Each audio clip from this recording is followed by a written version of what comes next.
I bought a dying man's gold mine for a bottle of whiskey. He said the mountain was cursed, that every man who dug into her belly came out in a pine box or didn't come out at all. I didn't believe in curses.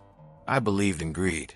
But when I found her, a woman chained in the deepest tunnel, alive for 30 years in absolute darkness, I learned some debts can only be paid in blood, and some curses don't end until you burn everything to the ground.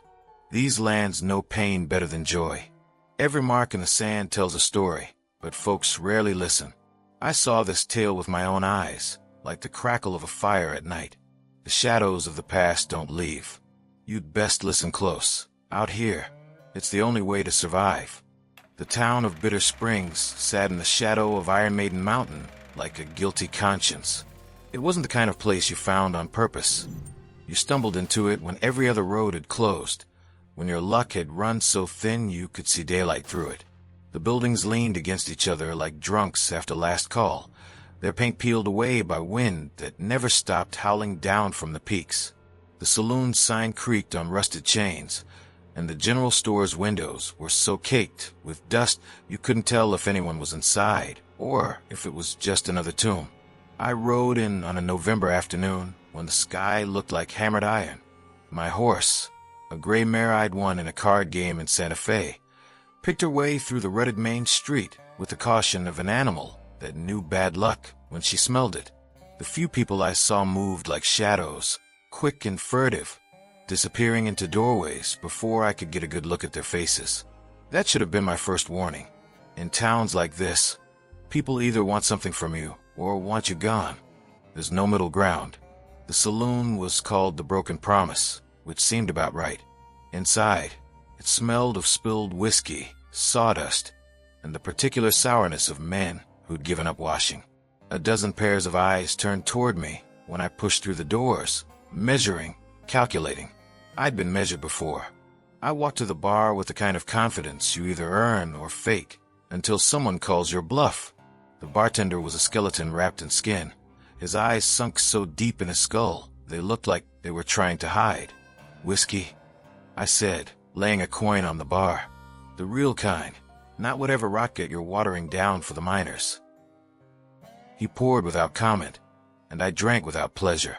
It was real whiskey, which meant Bitter Springs still had some connection to the outside world, even if it looked like it had been cut off from God and reason. I was halfway through my second glass when he appeared beside me, an old man who moved so quietly I didn't hear him approach. He was ancient, his face a roadmap of wrinkles that spoke of too many years in the sun, too many disappointments, too much knowledge that no one wanted to hear. "You got the look of a man running from something," he said. His voice was like gravel sliding down a mountainside, rough and full of things that might hurt you. "Everyone's running from something," I replied. "Question is whether you're running towards something worse." He smiled, revealing teeth like old fence posts, brown, crooked, barely holding on. "Philosophical. I like that. Shows intelligence. Intelligence is rare here." He gestured to the bartender, who poured him a glass without being asked. "Name's Silas McCready. I own the Iron Maiden mine. Or I did, before she decided she owned me instead." I'd heard of the Iron Maiden. Every prospector west of the Mississippi had heard the stories. A silver vein so rich it made men stupid with dreams of wealth, and a death toll so high it made those same men smart enough to stay away. 16 men had died in that mine over the past decade, according to the rumors. Some in cave-ins, some in accidents with dynamite, some in ways that didn't make sense unless you believed in things that couldn't be explained by engineering or bad luck. "Not buying," I said. "I'm just passing through." "Everyone says that." Silas drained his glass and gestured for another. The bartender poured without hesitation, without payment. That told me Silas either owned the bar or owed so much money that the bartender had given up trying to collect. But the mountain has a way of keeping what it wants. You feel it yet? That pressure in your chest, like invisible hands squeezing? That's her, the Iron Maiden. She's awake, and she's watching. I should have walked away, should have finished my drink, climbed back on my horse, and ridden until Bitter Springs was nothing but a bad memory. But I didn't. Maybe it was the whiskey. Maybe it was the desperation that had brought me this far, the debts I'd left behind, the men I'd crossed, the life I'd burned down because staying meant dying slowly. Or maybe it was something else, something I felt but couldn't name. That pressure Silas mentioned, like the mountain itself was breathing, and I was caught in its rhythm. "What are you offering?" I asked. Silas's smile widened. "The mine. Complete ownership. Every tunnel, every vein, every ounce of silver still sleeping in her belly. There's fortune there, friend. Enough to buy a new life anywhere you want. Mexico, California, back east where they don't ask questions if your money's good." "In exchange for what?" He pulled a bottle from his coat, good whiskey, the kind with a label and a cork. "This. One bottle. That's all I want. And for you to take what's coming to me instead of letting it take me." I studied him. His hand shook, not from age but from something deeper. Fear. Bone deep. Existential fear that no amount of whiskey could drown. His eyes kept darting toward the door, toward the windows, toward the mountain outside like he expected it to reach down and pluck him from his seat. "What's really in that mine, Silas?" "Silver," he said quickly. Too quickly. "Silver and death. Mostly death. She doesn't like being dug into the mountain. Doesn't like being violated. Every man I sent down came back changed. Or didn't come back at all. The last one, Jacob Brenner, good man, family man. We found him 3 days after he didn't come up. Still breathing. Sitting in Tunnel 7 with a pickaxe in his lap. But his eyes..." Silas shuddered. His eyes were gone. Not gouged out, not damaged. Just gone. Empty sockets that went down forever. And he was smiling. The saloon had gone quiet. Everyone was listening now, though they pretended not to. This was a story they'd heard before. A story they were tired of hearing. Or maybe they were just tired of watching men fool enough to believe they could beat the mountain. I took the bottle. Don't know why. Greed, probably. Or that particular brand of stupidity that convinces men they're different, special, immune to the things that killed everyone else. Silas's relief was immediate and pathetic. He actually sagged against the bar like puppet with cut strings. "Papers are my office," he said. "Deed maps, equipment manifests. All legal, all yours. You can take possession tomorrow morning." "Why not tonight?" "Because no one goes up the mountain at night. Not anymore. Not since..." He stopped himself, shook his head. "Tomorrow. Dawn. I'll meet you at the mine entrance." But he didn't. When dawn came, and I rode up the winding trail to the Iron Maiden mine, Silas McCready was hanging from a beam outside the main entrance, a rope around his neck and his feet swaying 3 feet above the ground. His face was purple, tongue protruding, eyes bulged and glassy. But worst was his expression. Not fear, not pain, relief. Like dying was the best thing that had happened to him in years. And carved into the wooden beam above his head, fresh enough that sap still wept from the cuts. "She's yours now." The mine entrance yawned before me like a mouth that had forgotten how to close. The timber frames were solid, surprisingly so, given the stories, but something about them felt wrong. The wood was too dark, stained not by age or weather, but by something else. Something that had seeped into the grain and changed it from the inside. I'd seen enough death to recognize its fingerprints. No one from town had come with me. I'd asked, offered good money, but the responses had been universal. Shaken heads, averted eyes, sudden remembrances of urgent business elsewhere. The bartender had crossed himself when I mentioned it. The blacksmith had actually laughed, a sound without humor that made my skin crawl. "You want to go down there?" he'd said. "Go. Just don't expect company. And don't expect to come back the same." I'd cut Silas down myself, wrapped him in canvas, dragged him to the town's excuse for a cemetery. Nobody helped. Nobody watched except from windows and doorways, shadows observing another fool's journey toward inevitable disaster. The sheriff, if you could call him that. The badge looked like it had been pinned to his vest by accident, had written up Silas's death as suicide without even riding up to see the body. "Case closed," he'd said, and the relief on his face was identical to what I'd seen on Silas's corpse.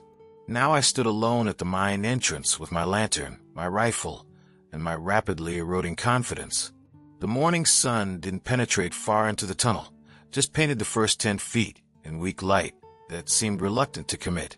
Beyond that was darkness, so complete it looked solid, like you could take a knife and carve pieces from it. The mine's main tunnel sloped downward at a gentle angle, wide enough for a cart on rails. The rails themselves were rusty, but intact, disappearing into the black. Support timbers crossed overhead every 6 feet, methodical and professional.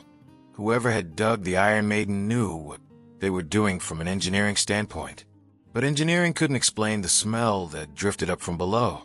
Not decay, not minerals, but something organic and wrong, like breathing through a wound. I lit my lantern and started down. Temperature dropped immediately. That particular cold that has nothing to do with weather and everything to do with being buried alive. My footsteps echoed oddly, the sound bouncing back too quickly, too sharply, like the mountain was throwing them back at me in mockery. Every 20 feet I'd find a branching tunnel, some sealed with rockfall, others opening into darkness my lantern couldn't pierce. Painted numbers marked each branch, 2, 3, 4. I counted them as I descended, watching for Tunnel 7. That's where they'd found Jacob Brenner. That's where his eyes had gone missing. The map Silas had left showed a simple layout. Main artery down, lateral branches for following the silver veins, and at the very bottom, a cavern marked only with a question mark and the notation, "Do not enter," in capital letters underlined 3 times. Subtle. It took 20 minutes to reach Tunnel 7. The entrance was wider than the others, the timber frame reinforced with iron bands. Someone had nailed boards across it, a crude barrier that wouldn't stop anyone determined. The boards had been ripped away from the inside. I could see the splinters, still fresh, and the nails bent backward like fingers that had been broken. I should have turned back. The smart play was obvious. Climb back to surface, ride to the nearest large town, sell the deed to someone else foolish enough to believe they could beat the curse, take whatever money I could get and disappear. But I didn't. Maybe it was pride. Maybe it was that pressure I'd felt since arriving, growing stronger the deeper I went. Or maybe it was the sound. Singing. A woman's voice, distant and distorted by stone and space, singing something that might have been a lullaby, or might have been a dirge. The melody was beautiful in the way that poisonous flowers are beautiful, lovely enough to draw you close before the venom hits. It was coming from Tunnel 7. I chambered a round on my rifle and stepped through. The tunnel opened into a larger space after 30 feet, a natural cavern that had been partially excavated, partially left in its original formation. Stalactites hung from the ceiling like teeth, and the floor was uneven, forcing me to watch my footing. Equipment lay scattered everywhere, picks, shovels, or carts tipped on their sides, lanterns hanging from hooks hammered into the rock. Everything was covered in dust except for a path worn smooth through the center. Recent. Someone had been here recently, walking the same route over and over until the stone remembered. The singing was louder now. I could almost make out words, though the language wasn't English, wasn't Spanish or any native tongue I'd heard. It was older, the syllables rough and angular like they were meant to be carved rather than spoken. Hello. My voice sounded small, swallowed by the immensity of the underground space. Is someone there? The singing stopped. Silence rushed in to fill the absence, so complete I could hear my own heartbeat, the blood moving through my veins, the minute creak of leather as I shifted my grip on the rifle. Then, from somewhere ahead in the darkness beyond my lantern's reach, "Are you the new master?" The voice was a woman's, but wrong. The tone was right, the pitch was right, but the texture was like rust scraping across glass, like vocal cords that hadn't been used properly in so long they'd forgotten how. "I'm looking for the owner of this mine," I said carefully, raising the lantern. "Silas McCready sent me." "Silas is dead." I felt him leave. The voice came from a different direction now, behind me. I spun, but there was nothing there. They always leave. They always die. They cannot bear what they've done, so they break and scatter. But you feel different. You feel like you might stay. Show yourself. Are you certain? Once seen, some things cannot be unseen. once known. Some truths cannot be forgotten. I didn't come down here to play games. Show yourself or I'm leaving. Laughter echoed through the cavern, coming from everywhere and nowhere. Then the darkness at the edge of my lantern light moved. Not shadows shifting, but something emerging from shadow, pulling itself into reality like a moth from a cocoon. She was tall, impossibly thin, her skin pale enough to be translucent. Her dress had been white once, but was gray now with dust and time, hanging from her frame in tatters. Her hair reached her waist, black and lustrous despite the decades of underground captivity. But her eyes, God help me, her eyes. They weren't empty like Jacob Brenner's had been. They were full of starlight and darkness, full of silver veins and mountain stone, full of every man who died in this mine and every secret the mountain kept. They were the Iron Maiden's eyes, looking out through a human face. "Welcome," she said, and smiled with teeth too sharp, too white. "Welcome, new master, to your inheritance. My name is Magdalene. I've been waiting so very long for someone strong enough to set me free." Magdalene didn't move like a person. She glided across the uneven cavern floor as if gravity had forgotten to claim her, her tattered dress trailing behind like morning mist. The chain around her ankle rattled with each step, thick iron links anchored to a bolt driven deep into the living rock. The metal had worn a groove in the stone from decades of pacing the same circular path, a prison measured in footsteps and madness. "Don't be afraid," she said, though her voice carried no comfort. "Fear is what killed the others. Fear made their hearts beat too fast, made their blood sing too loudly. The mountain heard them. She always hears." I kept the rifle raised, though I wasn't sure what good it would do. You can't shoot a curse. Can't put a bullet through whatever dark bargain had been made in this place. But the weight of the weapon was familiar, comforting, a reminder that not everything in the world was supernatural. Sometimes the only monster was the one looking back from the mirror. "Who chained you here?" I asked. "The first master, the man who found the silver. He dug too deep, struck a vein that shouldn't exist, and when the mountain bled, she demanded payment." Magdalene traced her fingers along the chain, almost lovingly.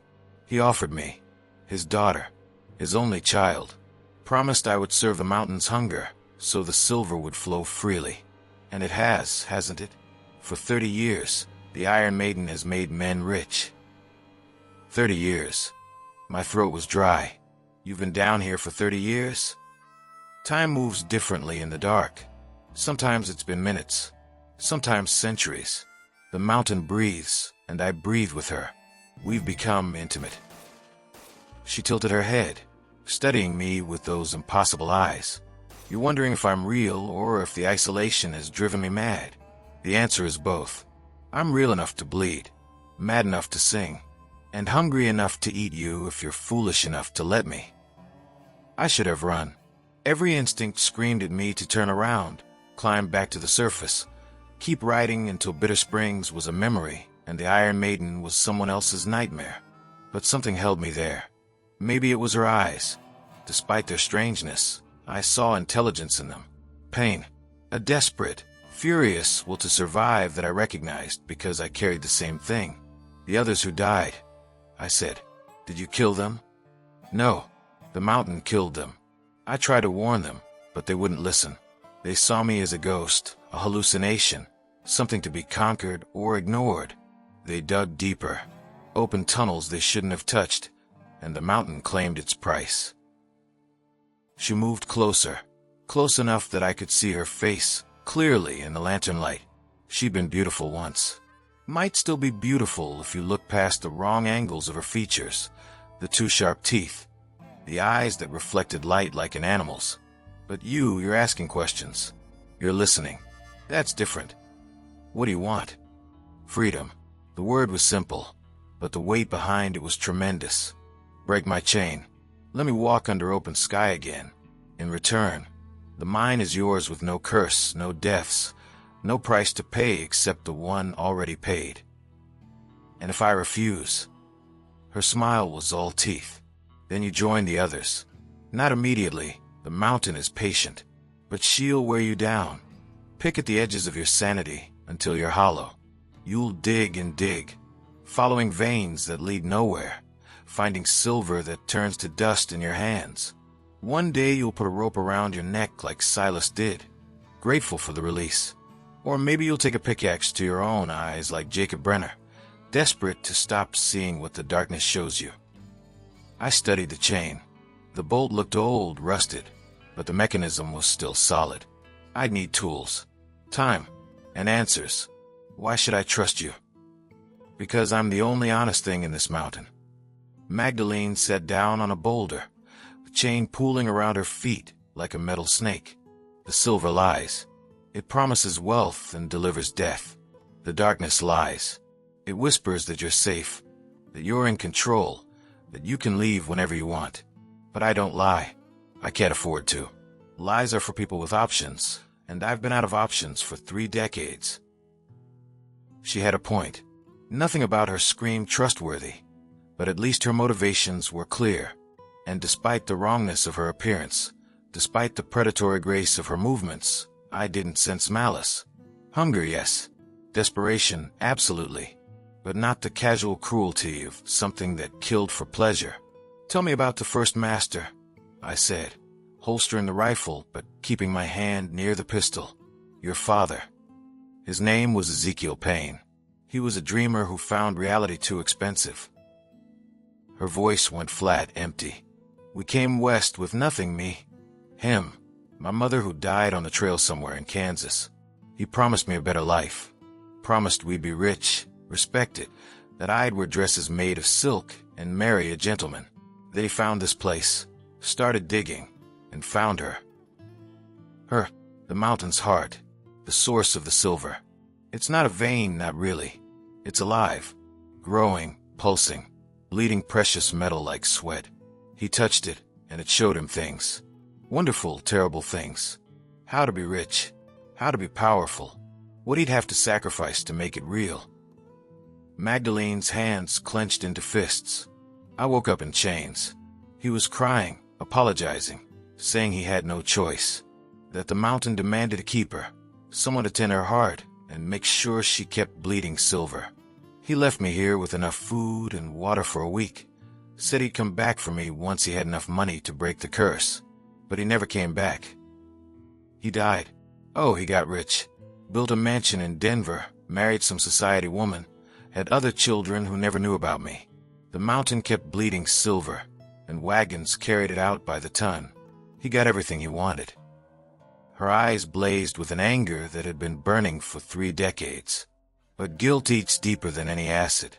5 years ago, he came back, old, dying, desperate to confess. He stood right where you're standing and told me he was sorry, as if sorry could give me back my life. What did you do? I sang to him. The mountain taught me songs that make men see truth. He saw what he'd done, really saw it. Every day I spent in darkness, every meal of rats and mushrooms, every time I screamed until my throat bled and no one came. He saw it all at once, felt it all at once.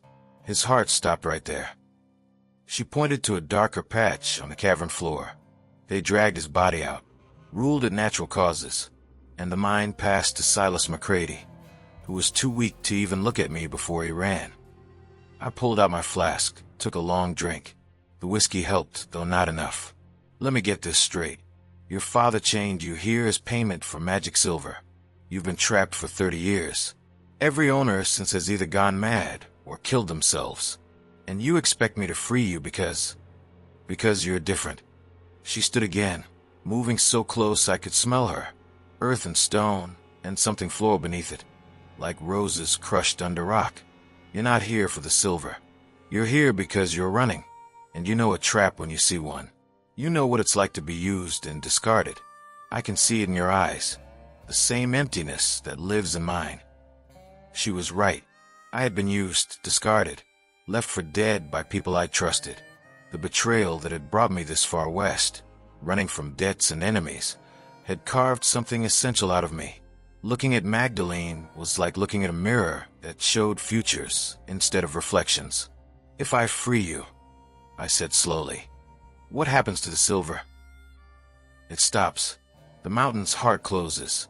She'll be just a mountain again, dead stone and empty tunnels. But you'll live. You'll own worthless rock and rusted equipment. But you'll walk away with your mind intact and your soul still your own. And if I don't, then we'll have this conversation again in a few months, after the mountain starts working on you. After you hear the singing in your sleep. After you start seeing movement in shadows that shouldn't move. After you realize too late that you're not leaving, that you're already becoming part of her. Magdalene extended her hand, palm up. Choose now. Choose freely. Because once the mountain has her hooks in you, you won't be able to choose anything ever again. I looked at her hand, at the chain, at the darkness beyond my lantern's light. Thought about Silas hanging from that beam with relief on his dead face. Thought about Jacob Brenner with his eyes gone and his smile too wide. Thought about 30 years in the dark, singing to stone because there was nothing else left. Then I pulled out my knife and said, "Show me the heart. If I'm doing this, I'm doing it right." Her smile could have lit the darkness if light was what lived behind those eyes. "Oh," she said, "you're going to be trouble. I like that." Magdalene led me deeper. The tunnels became narrower, cruder, less like professional excavation, and more like something had clawed its way through solid rock. The walls were smooth in places, almost organic, and warm to the touch. The temperature rose the farther down we went, and my shirt stuck to my back with sweat that smelled of fear and copper. The first miners who came after my father didn't know what they were doing, Magdalene said, her voice echoing strangely off the curved walls. They thought they'd found a natural cave system, started mapping it, naming the chambers, talking about geological surveys. Then they reached the heart, and 3 of them died on the spot. Just stopped, like someone had reached inside their chests and turned off their life. She trailed her fingers along the wall, and I swore I saw the stone shiver. The mountain doesn't like strangers in her deepest places. She tolerates me because I'm part of the contract. She'll tolerate you because you're with me. But be careful what you touch. Be careful what you think. This close to her center, she can hear everything. We descended through a series of natural chambers, each one larger and stranger than the last. Crystals grew from the walls, not quartz or ordinary minerals, but something that pulsed faintly with bioluminescent light, casting everything in shades of blue and green. Formations hung from the ceiling that looked more like fossilized organs than stalactites, and everywhere that smell sweet and rotten, like flowers blooming in a grave. "Here." Magdalene stopped at an opening so low I had to duck to pass through. "This is as far as I've ever gone. The chain won't let me pass the threshold. But you can. You have to." Beyond the opening was a chamber that defied belief. The ceiling soared high enough that my lantern couldn't find it, disappearing into darkness that felt more like sky than stone. The walls weren't walls, but curtains of living silver, flowing slowly like wax down the sides of a candle. They formed patterns, swirls, and spirals, symbols that looked almost like language, faces that appeared and dissolved in the metallic flow. And in the center, growing up from the floor like an obscene tree, was the heart. It was massive, the size of a wagon, pulsing with a rhythm I felt in my bones. Not metaphorically, literally. Each beat sent vibrations through the stone, through the air, through me. The surface was translucent, revealing layers of silver veins running through tissue that looked disturbingly organic. It grew from a nexus point where the cave floor had split open, roots of pure silver spreading out in all directions like a nervous system. I understood immediately. This wasn't a mine. It was a parasite. The mountain wasn't harboring the silver. The silver was feeding on the mountain, growing through it like fungus through wood, and the only thing keeping it contained was the contract Ezekiel Payne had made. A human life, bound in service, acting as a valve to control the flow. Without Magdalene, the silver would spread unchecked, consuming the mountain and probably everything around it. With her, it bled slowly, controllably, making men rich while she suffered. "Jesus Christ," I whispered. "Wrong deity." Magdalene's voice came from behind me. "She's older than your God. older than any name we have for holy. She's what lived in the earth before men learned to dig, before men existed at all. I approached the heart carefully, feeling the heat radiating from it. The air shimmered with temperature and something else, potential, possibility, the promise of wealth beyond measure if I just reached out and claimed it. All I had to do was leave Magdalene in her chains, maybe even offer her more years in exchange for more silver. I could be rich, powerful, everything I'd lost, I could get back tenfold. The thought was so seductive I actually raised my hand toward the heart's surface before I caught myself. This was how it worked. This was how it got you.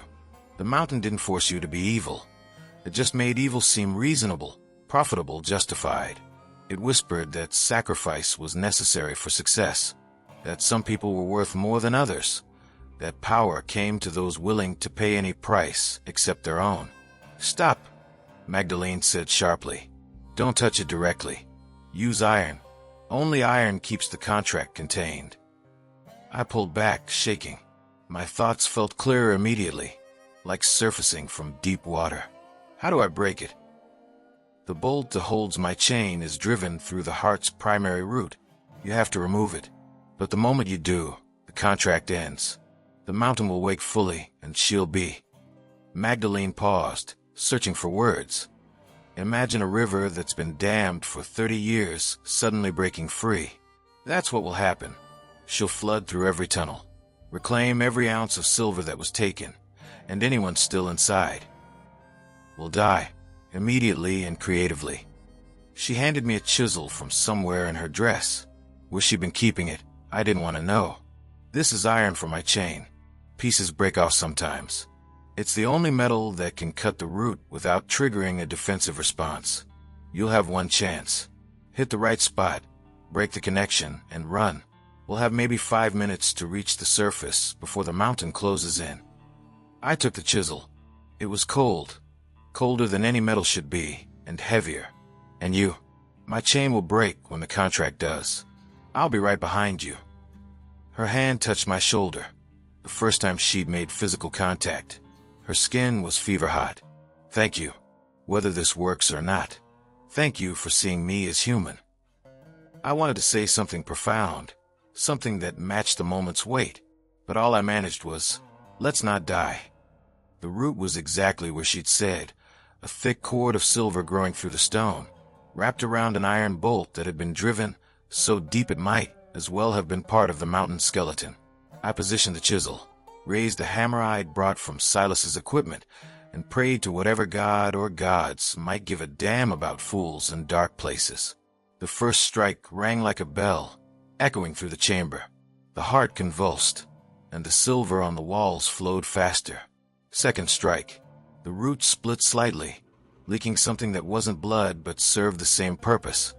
Clear fluid that hissed when it hit stone. Third strike. The bolt shifted. Fourth strike. The mountain screamed. Not with sound, with pressure, with sudden violent awareness, with the weight of something immense and ancient turning its attention fully onto the irritant that had dared to wound it. The heart's rhythm stuttered, accelerated, and the chamber began to shake. Again, Magdalene shouted over the grinding of stone against stone. One more. I swung with everything I had. The chisel sheared through the last of the root. The bolt came free, and the heart stopped. Complete, absolute silence. Even the pulse I felt in my bones cut off, leaving a void so profound I thought I'd gone deaf. Then the walls began to move. Not collapse. That would have been mercy. They crawled, flowed, closed in like a mouth preparing to swallow. The silver retreated, pulling back from every surface, draining away to some deeper place. The ceiling dropped, and somewhere above us, I heard the support timbers begin to fail. "Run!" Magdalene grabbed my hand, yanking me toward the exit. Her chain was gone, snapped at the ankle like it had never existed. She moved with inhuman speed now, pulling me through passages that had already started to narrow. Behind us, the chamber imploded, the heart dragging everything near it into whatever dimension or hell it truly belonged to. We ran through crystalline caves that shattered as we passed, through tunnels that closed seconds after we cleared them, past branching passages that sealed themselves, the mountain erasing its own violated spaces. The air was full of dust and the smell of burning stone, and my lungs felt like they were full of ground glass. Magdalene didn't slow. She was laughing. High, wild, desperate laughter that echoed with 3 decades of imprisonment ending in fire and chaos. Almost there. The main shaft is just ahead. She was right. I could see light now, real daylight, impossibly bright after hours underground. The entrance was 50 feet away. 40, 30. The mountain groaned behind us, a sound so deep it was more felt than heard. The noise of something dying badly. We burst out of the entrance into afternoon sunlight. I fell to my knees, gasping, blood running from my nose from the pressure changes. Magdalene stood above me, her face turned up to the sky, tears cutting clean tracks through the grime on her face. Behind us, the Iron Maiden collapsed. Every tunnel, every shaft, every carefully engineered passage folded inward as the mountain reclaimed itself. Dust rose in a choking cloud, and somewhere deep below, the last of the silver disappeared. The parasite finally cut away. When the dust settled, there was nothing left but solid rock and the memory of what had been. The mine was gone. The curse was broken, and Magdalene was free. She looked at me with eyes that were still wrong, still full of silver and darkness, but maybe a little more human. Where do we go now? I had no idea, but for the first time in years, the weight on my chest was gone. The running was over. Whatever came next, we'd face it in daylight. Anywhere but here, I said. Anywhere at all. We made it as far as the valley floor before the town found us. They heard the collapse, impossible not to. The sound had rolled through Bitter Springs like thunder, rattling windows and sending everyone running to their doors. They came with rifles, torches despite the daylight, and faces painted with fear and fury. Bitter Springs had depended on the Iron Maiden. The mine was their economy, their future, their reason for existing in this godforsaken pocket of nowhere. And I just destroyed it. The sheriff reached us first, his horse lathered with sweat from the hard ride. He looked at the collapsed mountainside, at me covered in dust and blood, at Magdalene standing beside me like a fevered dream made flesh. His hand went to his gun. "What in hell did you do?" His voice shook, not with anger, but with the terrible realization that everything his town had built was gone. That mine was our lifeblood. 50 men worked those shafts. 20 families depended on the wages. You just killed us all. The mine was killing you anyway, I said, spitting dust. Slowly, one man at a time. How many more were you willing to sacrifice? How many more Silases? How many more Jacobs? They knew the risks. The crowd had grown behind the sheriff, 24 angry faces closing in. Every man who went down there knew the mountain was dangerous, but they chose to work anyway because the pay was worth it. You had no right. He had every right. Magdalene's voice cut through the noise like a knife, and every man there froze. They saw her clearly now, saw what the mountain had made of Ezekiel Payne's daughter. Some crossed themselves. Others raised their guns. I was the price you paid for 30 years of silver. Me, a living girl fed to something that should have stayed buried. And every man who died in that mine died because my father's bargain was wrong from the beginning. You can't build prosperity on human sacrifice and expect it to last. Who the hell are you? The sheriff's gun was out now, aimed at her center mass. I'm the ghost you pretended didn't exist. The curse you told yourselves was just bad luck. I'm Magdalene Payne, and I've been in that mountain since 1843, kept alive by dark magic and darker bargains. This man freed me. If you want to blame someone for your troubles, blame my father. Blame Silas. Blame every owner who knew I was down there and chose profit over mercy. The crowd murmured, uncertain. The name Payne carried weight. Ezekiel Payne had been a legend in these parts, the man who'd founded the richest silver mine in Colorado Territory. But the daughter? Most men there had never heard of a daughter. An old woman pushed through the crowd, her face mapped with wrinkles and bad memories. "I remember," she said, her voice cracking with age. "There was a girl. Ezekiel brought her to town once or twice when he first started digging. Pretty thing, dark hair, always carried a book. Then she disappeared. He said she died of fever, but she stared at Magdalene with wide eyes. Lord save us, you're her. You're real. I'm real. Magdalene's voice softened slightly. And I'm sorry your town is suffering, but I couldn't stay down there anymore. I couldn't be the sacrifice that made your comfort possible. So what? A miner pushed forward, young and angry and scared. We're supposed to just accept this, pack up and leave? This town will be dust in 6 months without the mine. Then build something else, I said. Find another way, but don't build it on blood. Easy for you to say. You're not the one losing everything. The young miner spat on the ground near my feet. You blew into town, destroyed our livelihood in a day, and now you're giving speeches about morality? Where were you when Silas was hiring? Where were you when Jacob's widow needed help? You don't get to burn down what you didn't build and call it righteousness. He had a point, a painful, uncomfortable point. I'd acted without thinking about consequences beyond the immediate. Free the prisoner, break the curse, damn the collateral damage. That wasn't heroism.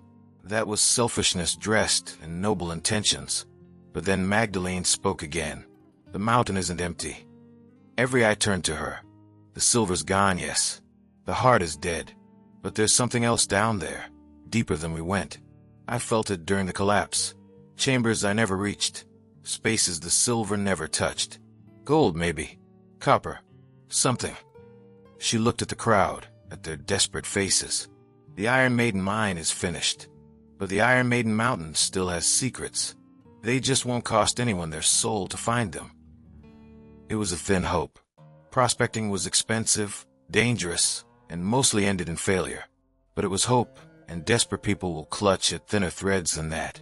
The crowd's hostility eased fractionally, fear transforming into calculation. If there was gold, she's lying, the sheriff said, but his heart wasn't in it. This is a trick to save themselves. Maybe, I agreed. Only one way to find out. Form a new company. Pool resources. Start digging where the silver wasn't. If she's right, you rebuild. If she's wrong, you are dying anyway. The crowd broke into arguments, shouting over each other, accusations flying. But the guns were lowering. That was something. The sheriff holstered his weapon with obvious reluctance, then pointed a finger at me. You're responsible for this. If the mountain's empty, if there's nothing left to find, I'm holding you accountable. That blood will be on your hands. Get in line, I said. There's already plenty there. They let us go, not out of mercy, but because they had bigger problems to worry about. We took the sheriff's suggestion to leave before sunrise and ran with it. I bought supplies, loaded my horse, and by midnight, we were riding east toward the sunrise and whatever lay beyond Bitter Springs. Magdalene rode beside me in silence for the first hour. She'd borrowed clothes from the general store, proper clothes, a riding dress and boots that fit. Her hair was clean, tied back. In normal light, away from the mountain's influence, she looked almost human. The wrongness was still there in her eyes, in the way she moved, but muted. Healing, maybe. I don't know how to be free, she finally said. Neither do I. I glanced at her. We'll figure it out together. You don't have to stay with me. You've done enough. True, but where else am I going? Forward's as good as any direction when you've burned every bridge behind you. She smiled, a real smile this time, small but genuine. Forward, then. We rode through the night, putting miles between ourselves and Bitter Springs. The stars wheeled overhead, cold and distant and beautiful. Somewhere behind us, the Iron Maiden stood silent, her silver heart stopped, her curse broken. Somewhere ahead, there were towns we'd never seen, lives we could build from scratch, mistakes we'd probably make again. But for now, there was just the road, the stars, and the strange freedom of having nothing left to lose. 3 months later, I read in a Denver newspaper that Bitter Springs had found gold. Not in the Iron Maiden. They'd been smart enough not to dig there again, but in a ravine 2 miles north that the silver had always overshadowed. Rich deposits, easily accessed, no curses attached. The town was booming. Population doubled. New buildings going up every week. They'd named the strike the Magdalene Vein, as a thank you or an apology, or maybe just superstition. Miners are funny that way. Magdalene and I were in New Mexico territory by then, running a boarding house in a town too small for a name. We'd bought the place with what little money I had left. A building so run down it was practically free. She'd wanted something simple, she said. Something that involved feeding people instead of feeding on them. She was good at it. Guests were wary at first. She had that quality that made people uncomfortable. That sense of being slightly wrong in a way they couldn't articulate. But she was patient, kind, and her cooking was astonishing. Within a month, we were the most popular lodging for 50 miles. Cowboys, prospectors, traveling merchants, they all stopped at Magdalene's place, drawn by word-of-mouth reputation and the best apple pie in the territory. She still didn't sleep well. Most nights I'd find her on the porch, staring at the stars like she was memorizing them in case they disappeared. The mountain still lived in her eyes, still echoed in her dreams. Freedom wasn't clean or complete. It was messy, painful, a constant renegotiation between who she'd been and who she was trying to become. "Do you regret it?" she asked me one night. We were sitting in the cooling desert evening, the stars like ice chips scattered across velvet. Freeing me? Destroying the mine? All those people in Bitter Springs who could have starved. "Every day," I admitted, "but I'd do it again." "Why?" "Because some debts have to be paid even when paying costs everything. Because every time I look at you, I remember what it's like to be human." I drank coffee that was more chicory than bean. "We're not good people, Magdalene. I've done things that would make your mountain look gentle. But maybe that's the point. Maybe the only shot at redemption is recognizing you need it." Redemption. She tasted the word. "Is that what this is?" "Call it what you want. I call it forward motion. Better than standing still while everything rots." A guest came out onto the porch then. A young prospector, barely 20, who'd paid for a week in advance. He nodded politely, started to speak, then stopped, staring at Magdalene. His face went white. "Ma'am," he said slowly. "Have we met before?" "I don't believe so." "You sure? Because you look exactly like..." He swallowed hard. "There's a portrait in Bitter Springs, in the new town hall. They say it's Magdalene Payne, the woman the gold vein is named after. But that can't be you. That portrait is from 1843. Magdalene smiled, the expression not quite reaching her strange eyes. Must be a family resemblance. Common name. He didn't look convinced, but he was polite enough not to push.